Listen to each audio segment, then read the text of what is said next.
Knowing what it takes to do wild camping for long periods of time is something that really, it comes to you after doing it. So if you're thinking about converting your first camper van and you want to do lots of wild camping, off-grid, and avoiding those dreaded campsites, you probably think you need way more than you actually need to do wild camping, to stay off the grid and avoid the campsites. By the end of this video, I really hope that you feel confident in to what standard you will want in your camper van without spending a ton of money on solar panels, inverters, and batteries. I will start off with the water tank, just simply because I do personally think that when it comes to electric, it's a luxury, it's not a requirement.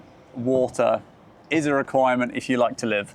So we have a 125 litre water tank, which is being reduced a little bit because of our ball valve. It's being reduced down to about 90. We fill up water very easily throughout Europe. It's not something you ever need to worry about. As long as you have a hose and it has around 5 meters minimum, you will always be able to fill this up. We run out of water from this in about a week and a half. A bigger water tank is essential.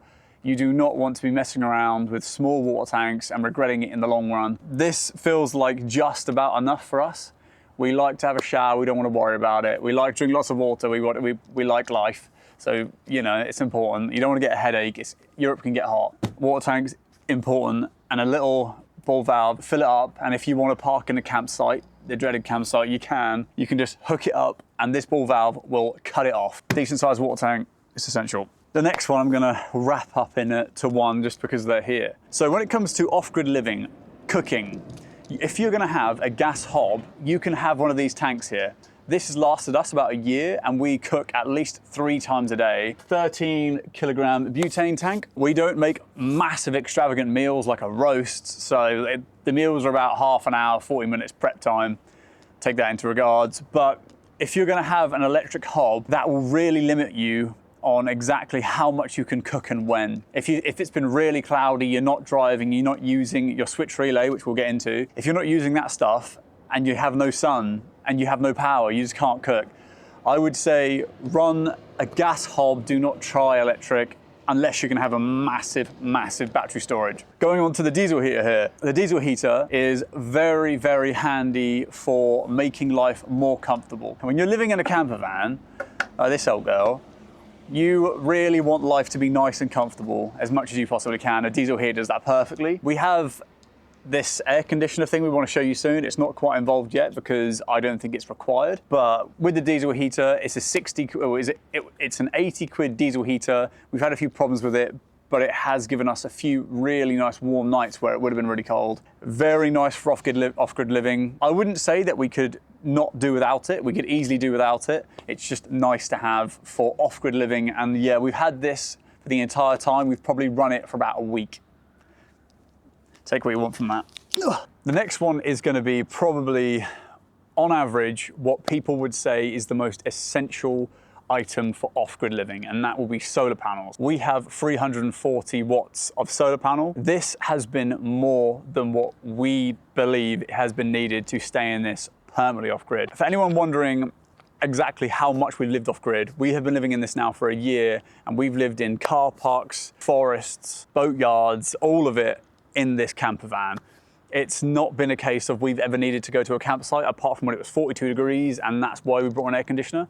This is not going to be the average experience for someone. This was quite unlucky for us. So this is the experience that we do have. We have lived off-grid for basically a year in our big Luton Sprinter van here. It's not overly kit out. I actually think electrical wise and off-grid wise, it's quite minimalistic, and we've never ever needed any more than what we have. So when I say these solar panels are more than what I personally think we need, it's simply because we never run out of power. But we have 340 watts. They go to our solar regulator, which goes directly to the battery. This came as a kit. So if you're thinking about buying some solar panels, I really would recommend removing the chance of issues and buying a kit, a solar panel kit. That will come with your regulator, your cabling, and your 2 solar panels, preferably two solar panels. If you can get them on top of the roof, get 2. Obviously, you need to think about spacing when it comes to your extractor fan, but as long as it can get on, I would say get to. We have loved them. Every time we park up, we actually don't really even need to use the switch relay. It's more of if we're really working in line, we're getting a lot of stuff done, you can see our power drop down.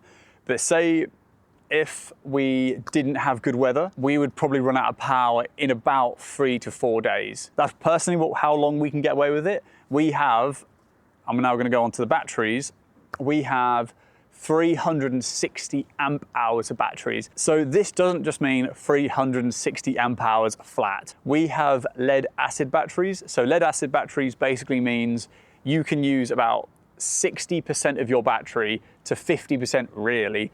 We go to 50%, you don't really want to go beyond that. With lithium ion batteries, they are about twice the amount of money to buy, but you can run them all the way down to 90% of their battery. So you can go down to 10%, which is very, very low. They are twice the amount of money, but you can use kind of about twice the amount of power. If you're in a smaller van, this is something to be really careful about, is weight. So batteries are bloody heavy.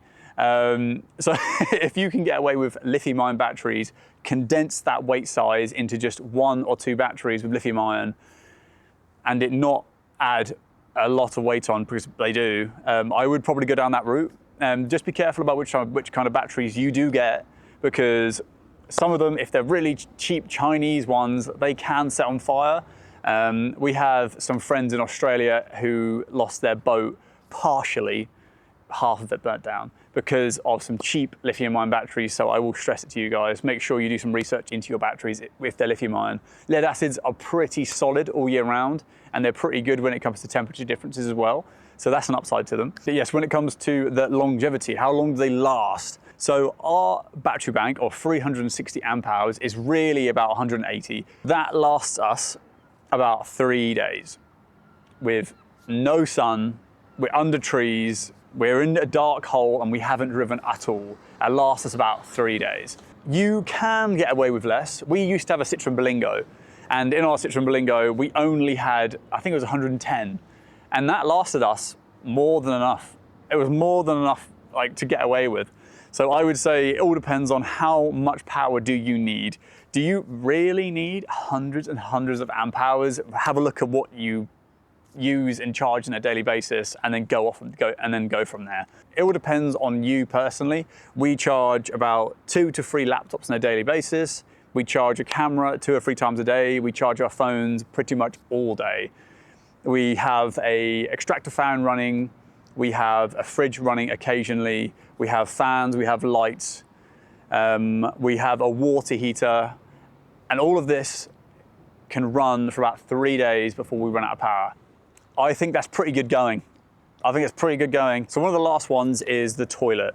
So we have a cassette toilet, a little portable toilet you can just pick up, empty it, separate it in half, go and empty it somewhere at these deposit points all throughout Europe. They're all throughout the world. You can always find a place to empty these. The best way of doing is, if you use Park4Night, find an RV place. They're basically a camper van, which is either green or grey, but basically find them, and there's usually a free deposit point you can find to empty your cassette toilets. Our cassette toilet is the 365 porta potty. And that lasts us now about two weeks, maybe a bit more.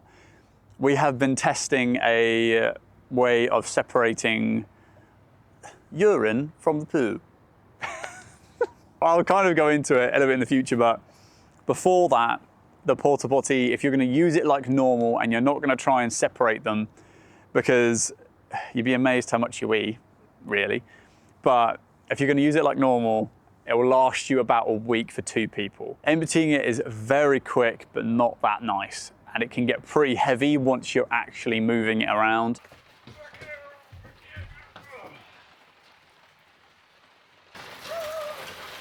I would say, for us, now, we could probably go off-grid for about a week and a half before we start struggling with water. If we wanted to be more careful with showers and washing up, we could probably get away with 2.5 weeks. Now, with what we're doing with the toilet, 2.5 weeks. Beforehand, when we're not being so careful with showers and washing up, and we're using the toilet like normal, about a week. I wanted to keep this video really short just simply because we've had so many questions about this kind of stuff. Wild camping is the best version of camping. I can't stress it enough. Avoid the campsites. They're nowhere near as nice. If you'll be able to go and find a beautiful camping spot in the woods and that will be what you remember, you will not remember the campsites. There's nothing too unique about them. Set your van up enough for about, I would say, aim for a week that you can live off-grid in your van. There's obviously ways of doing it permanently, such as composting toilets. That turns your toilet into kind of a permanent thing. If you wanted like an external storage underneath our van, we could probably put our bins, which are in here. This is our bin. We've put it into the wall to keep it out of the way. But we could, if we wanted to, we could have that go into a bigger bag. The toilet could be a compost toilet, so that'd have actual bags. That could go into the bag. And then we could probably find ways of catching like rainwater. This is too much for me. I am a pretty laid back dude. I'm not gonna be messing around with that kind of stuff. I really like a 2-week period where I don't have to worry about the world and we can just go away, clear our heads. That's enough for me. And if it's enough for you, what I have just quickly, really briefly gone over, obviously I can go more into it, but I think this is what some people just need to hear sometimes. Is you don't need a lot. Keep it simple. Keep it simple, stupid. Kiss. All right, face.